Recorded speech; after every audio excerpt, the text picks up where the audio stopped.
Hi, my name's Phil. I like talking about politics, and of all the battles that the Conservatives seem to be choosing to have right now, and with others coming up like Brexit that you'd think they'd be wanting to steel themselves for, I find it strange to understand why they are choosing to fight on a hill of starving children. And what's more, it seems that there are some Conservatives that find it strange as well. But first, if you'd like to be notified of daily news and politics, please subscribe to the channel and click the bell notification icon. So I talked the other day about the fact that the Conservative government were refusing to fund free meals for children in food poverty this Christmas. A tiny sum to actually do this, as I pointed out the other day, but also pointed out by those who actually worked for Conservative leadership. So I was reading an article.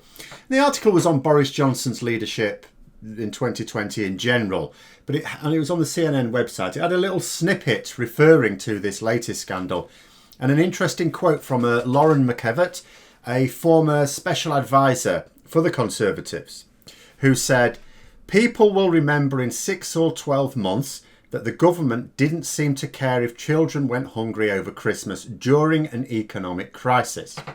It costs relatively little to fund." Now, then you have the counterpoint to that, what some Conservative MPs have been saying.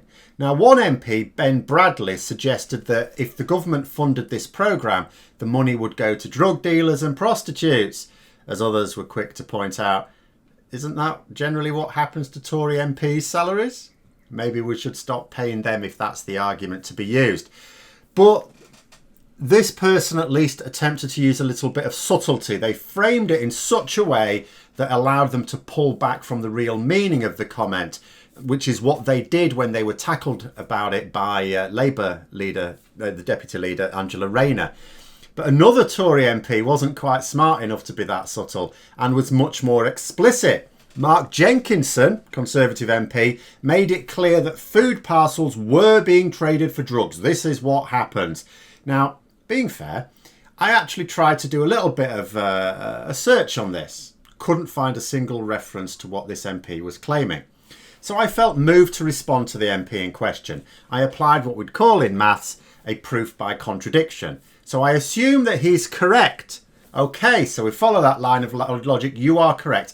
Then I ask myself, how do you know this? I don't know it. I've tried to look. How do you know this? There are only 3 possibilities. 1, he is a drug dealer and accepts food parcels as payment. That's how he knows it's going on in his constituency. It is probably unlikely that he would admit to this.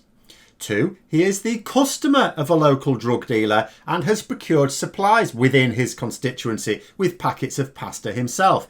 Again, suggesting that that's how he would know it happens in his constituency. But yet again, probably unlikely that he'd be admitting to that as well. Or 3, he has seen official reports that chronicle this behaviour in his constituency. If so, these reports would be publicly available and it should be very easy for him to be able to let me know where he saw them so that I can check them out myself. I asked him and have to say I am still awaiting a reply. Maybe someone watching this video has seen such a report and can link it here. I suspect not, however. But this is how they behave, of course. You know, with this callous behaviour. First of all, they try to say that the money isn't needed because there's no such thing as poverty. Theresa May tried that quite a lot. She said, well, there's no such thing as poverty.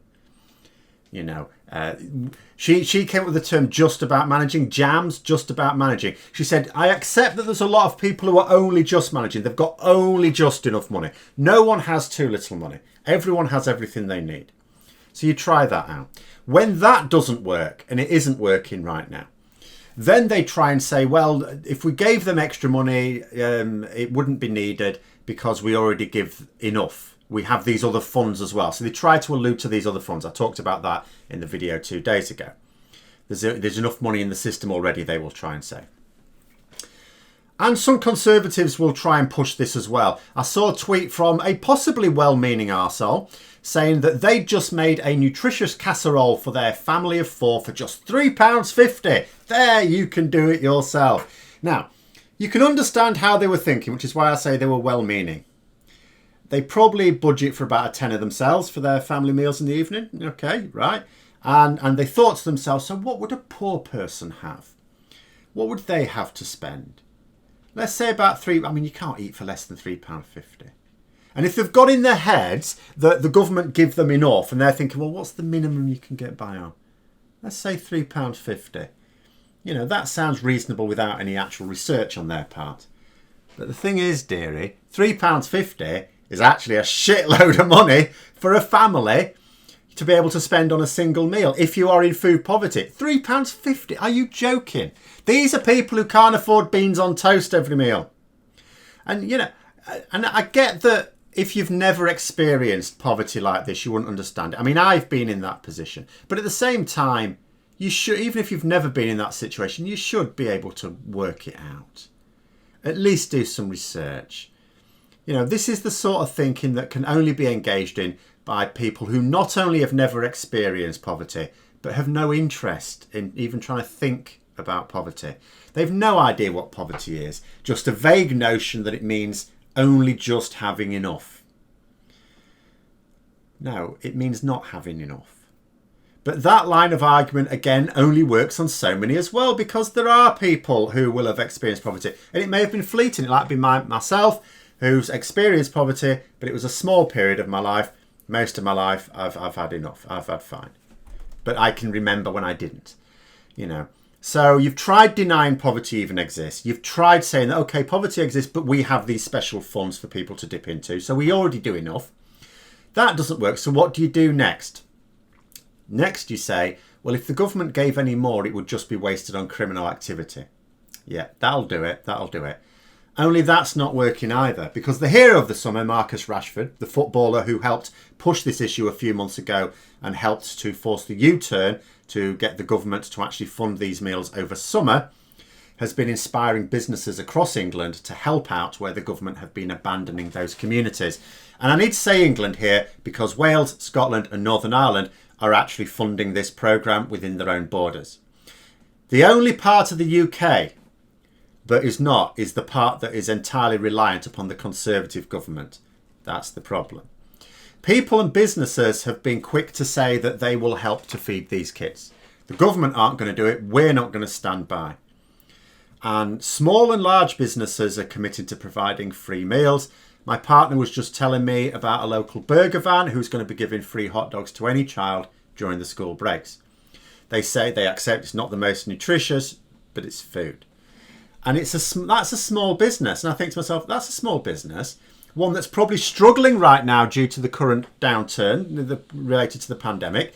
Yet they are willing to sacrifice for those much less fortunate than themselves. And I am reminded yet again that the government, to have funded this, there's no skin off their nose at all. There's no sacrifice required by any member of the government, by any Conservative MP. It doesn't go against their core values either. It's not the principle of the thing. They funded it over summer. It's clearly not against their core principles. And also, it's not against their core principles as exemplified by the Conservatives who are also supporting this scheme. There's not party politics going on around the country, only within government here. But there is a really nasty underbelly in this part of the Conservative Party. One that isn't simply uncaring, but actively seeks to inflict misery on others. Because another Conservative MP exemplified this.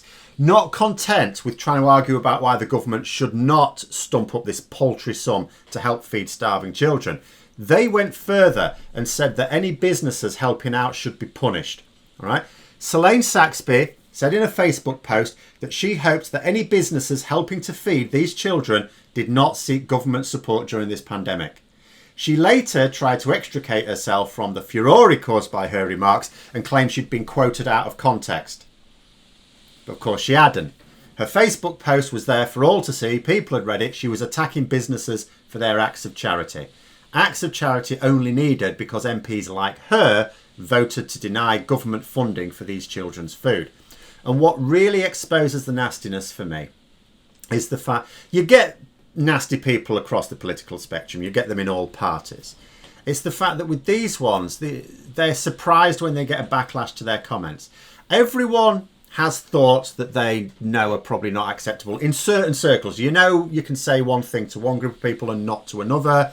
At least if you wish to avoid offending people, you know, you're going to be sensitive. These are Conservatives who may not... There are probably a lot of Conservatives, actually, to be fair, who don't have a lot of sympathy for these children and their suffering families. Because, again, I'll try and remind people, let's not forget, a lot of parents go without themselves in order to feed their children. So when even their children are starving, what's it like for the parents? But there are Conservatives who don't understand. And that's what it is. It's not callousness. It's a lack of understanding. They understand enough to know to keep quiet because they understand that people are sensitive to this. The MPs I've described here don't. It's not about thoughts. They are independent of your conscious will. They're thoughts. You're not responsible for those.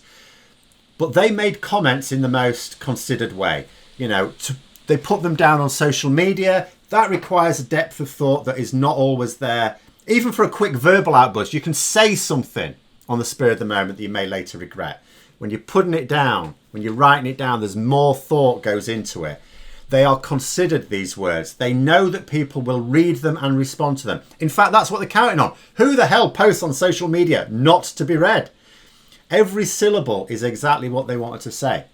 What they said was the truth as they understand it. It's who they are.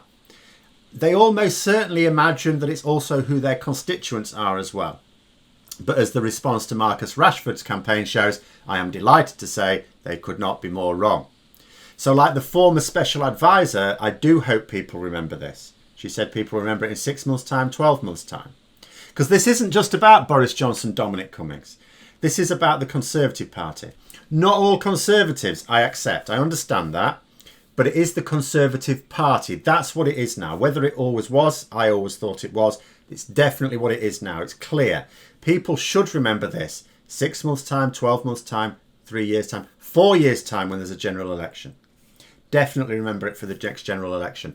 Because the party will not change this viewpoint until they are made to suffer because of it. A political party does not fundamentally change its course until it suffers a defeat. A party that suffers a defeat and doesn't change course just suffers all the more the next time round. But a party that wins carries on that course. It steers the same course. This party, even when it gets rid of Johnson, will steer the same course because they won on the back of it. They will not change until they lose because of it. But those are my thoughts. Let me know yours in the comments below. Hope you found the video interesting. If you did, don't forget to click the like button. And if you'd like to support the channel further, please also click the Patreon link for details. And until next time, I'll see you later.